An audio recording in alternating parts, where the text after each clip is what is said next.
8-bit joystick. Kero Kero Cowboy is an indie-made Game Boy Color game, and it's one of the most fun experiences on the Game Boy Color that I've had in a long time. Originally, I just wanted to make a mention of it, but once I played it, I had to make a full video on it. This game had me hopping with excitement from the get-go. It is an action platform game about a little cowboy frog sheriff in the Wild West filled with cartoon critters. It clearly takes inspiration from Kirby's Dreamland, with some core mechanics and the feel of the platforming that definitely has some hints of Alex Kidd and Miracle World, and I also got some vibes of Mega Man Xtreme, also for the Game Boy Color. All those games had you control a small hero character in a platformer with really tight controls, hidden items, and a ton of on-screen enemies.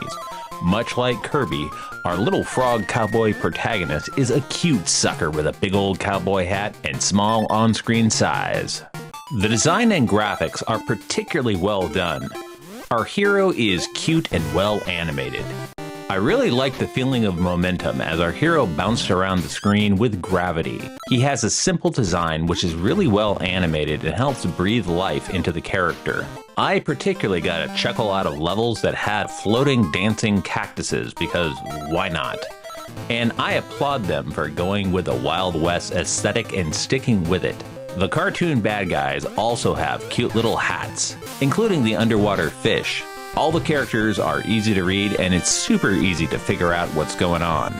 It takes advantage of the Game Boy Color's faster processor and color palette and pushes it without slowdown. Some commercial games had a hard time displaying the on-screen graphics without taxing the processor, and for the most part, this game is smoother than other Game Boy games. And in part, this is partially one of the reasons why this game requires the Game Boy Color with a faster processor. Kero Kero Cowboy is a little feller who could jump around and quickly stick out his tongue and chow down on the bad guys and then spit them back into other bad guys. The controls are incredibly responsive, and it feels very good moving our little froggy hero around the screen. You also have a basic 6-shooter, and sometimes the dirty cartoon varmints deserve to be filled with some hot lead, but in a cute and cartoony way. You have limited ammo, but by shooting you have a chance of getting an ammo refill. When those dirty varmints show up just slightly out of reach for your tongue, hey, it's time to say howdy partner to your 6-shooter. But for most of the levels, you're trying to get to the end of the stage by jumping, climbing, and swimming your way to the end of the level. So each level has a checkpoint halfway in the form of an old dog who sits around a campfire roasting sausages who can fill your health just in case you croak while trying to finish that level, no pun intended. It costs $10, so you better have some cash on you or no checkpoint for you. In the Wild West, the only free lunch is at the saloon. In addition to his tongue and 6-shooter, there are a couple of power-ups which help our amphibian hero out.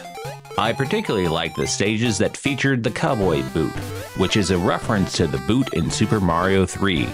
It functions much the same way in that you can stomp spiky bad guys and go across spike-filled environments, but you can get out of it and back into it, and you can use it to do a double jump, like jumping off Yoshi in Super Mario World.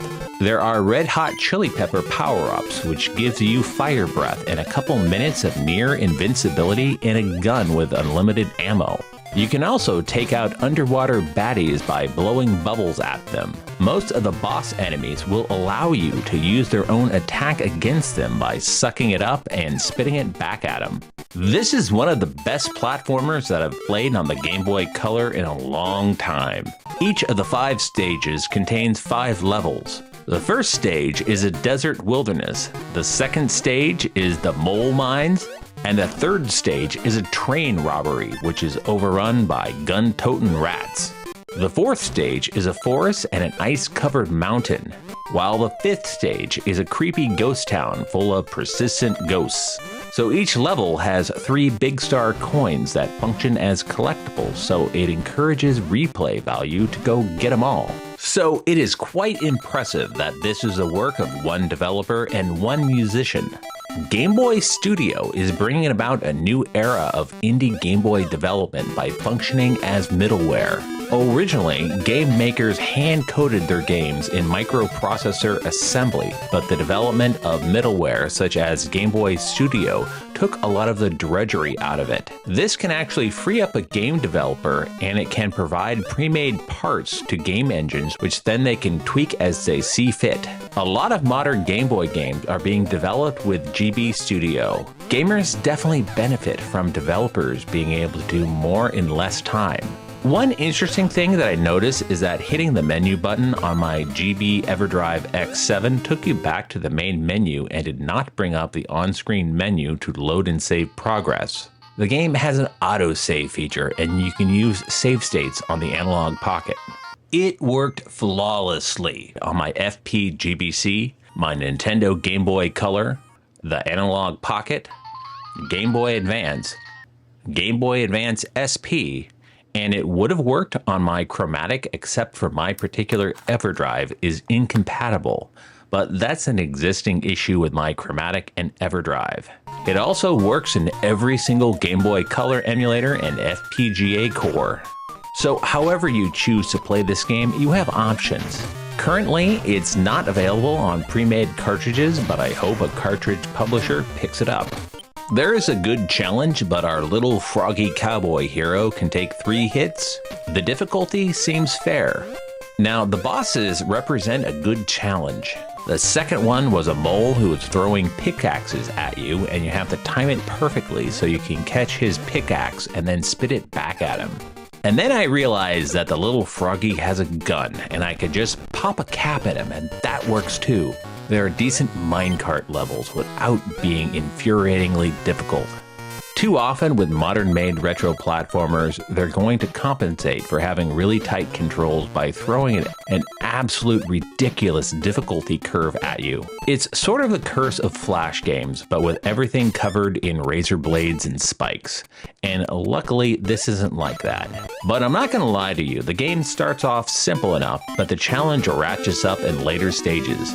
You'll go from fairly straight platforming to levels that really demand precision with your jumps and tongue flicks. Some of the later levels were totally challenging, but in a good way.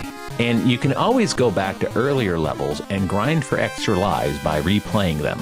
I was very pleased with the progression of difficulty, and I got to the end, but I have yet to beat the final boss. The developer is selling a ROM image and an analog pocket file for the incredibly cheap price of $10. This particular review copy was sent to me, but if he didn't, I probably would have paid the $10 and had this game on my own because it is that good.